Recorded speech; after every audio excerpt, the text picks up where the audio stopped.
Hello, everybody. Welcome to the Criterion 40. I am Joe from Create Context, and today we're looking at the 1955 Charles Laughton film, The Night of the Hunter. The Night of the Hunter is a spectacular piece of art and one of the most influential movies of all time. Looking at the Criterion 40, we've seen a lot of films that are masterpieces.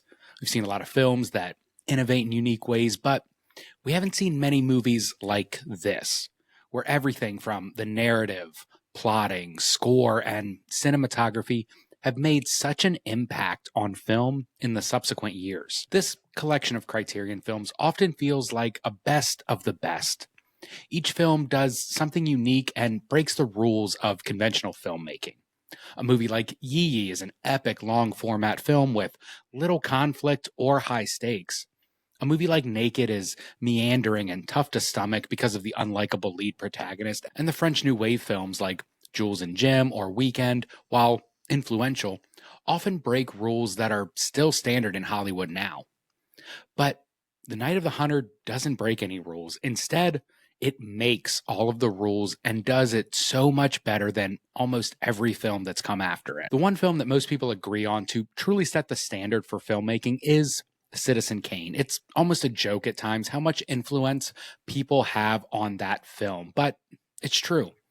Citizen Kane set an incredibly high bar for narrative and filmmaking techniques that directors have been trying to reach for decades. The Night of the Hunter takes the same ideas as Citizen Kane, but does so with an adaptation rather than an original story.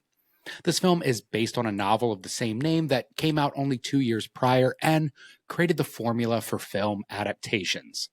The Night of the Hunter keeps the same narrative beats, the same overall story, but adds in stylish camera work, impeccable acting choices, and a thrilling score to bring the novel's story to life. The Night of the Hunter is the first and only film directed by Charles Laughton. Laughton was a character actor in the truest sense of the word. During this time of filmmaking, many actors and actresses were typecast and played essentially the same role over and over. They were a good guy or a bad guy, a cowboy or a villain. But Laughton was able to hone his craft well enough to fully engulf himself into every character he portrayed. It's this reason why I believe Night of the Hunter works so well as an adaptation. You can almost imagine Laughton reading the book and figuring out each character.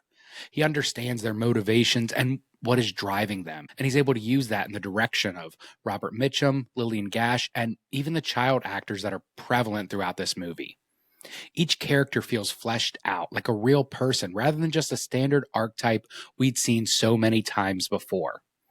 Robert Mitchum is the real standout, but every performance around him elevates his on-screen performance. Robert Mitchum leads the film as Harry Powell, a man recently released from incarceration claiming to be a preacher. He heads to the town of his old cellmate, looking for his family and a stack of cash the old cellmate hid before he was finally brought in. The film opens with a children's Sunday school service. The Sunday school teacher tells the children to be aware of wolves in sheep's clothing, and that's exactly what Preacher Powell is. A wolf looking for prey with no consequence or concern for who his actions will harm. He eventually ends up marrying his old cellmate's widow, aiming to get as close as he can to the money. While his new wife is utterly duped by Powell's con, the children are not. They can see through his ruse and understand this man is only out for evil. He's no preacher at all, but a wolf roaming their quiet little town, using the Lord's name in vain in search of worldly possessions. They try to warn their mother, but it's soon too late. Powell kills her and chases the children away looking for money. Narratively, it's an explosive story and one that feels primed for a film or a novel. And while that can be said of many films that get made, few are made as expertly as The Night of the Hunter. Mitchum plays the character of Harry Powell to perfection. He's charming and charismatic, full of Christian sayings and wise old adages, but upon closer inspection, they mean nothing. It's easy to see how the townspeople could be taken by this man with his charm and ability to always know the right thing to say. It's a tough act to play, but Mitchum is excellent, feeling sweet and charming one moment and then slimy and dangerous the next. The children in the movie also do a fantastic job, specifically Billy Chapin as John Harper. Chapin has a tough role as he has to be the wise one. He is the protector not just of the money his father left, but also his younger sister, Pearl. He can see his mother falling deeper and deeper under Powell's spell, and he knows he's the only one who can protect Pearl, a job he takes seriously throughout the film. All of these ideas, the narrative, the blocking, the score, it all works perfectly together. The acting is superb, but it's more than just that. Lawton, as an actor, had an idea of what a film should look like both behind and in front of the camera. He was able to capture that in a way few directors really can. Oftentimes, actors are some of the best directors. Just look at this film and the aforementioned Citizen Kane. It's because I believe that after years and years on sets, understanding the medium, when they finally get their chance to make their own film, they are already 10 steps ahead. They know what a movie should look and sound like, and they can portray that vision better than most.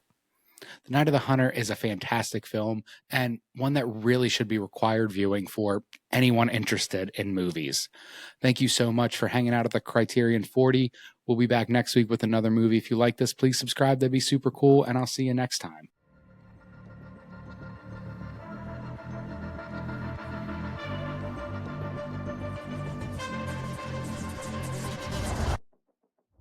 The Criterion 40 is a Create Context podcast.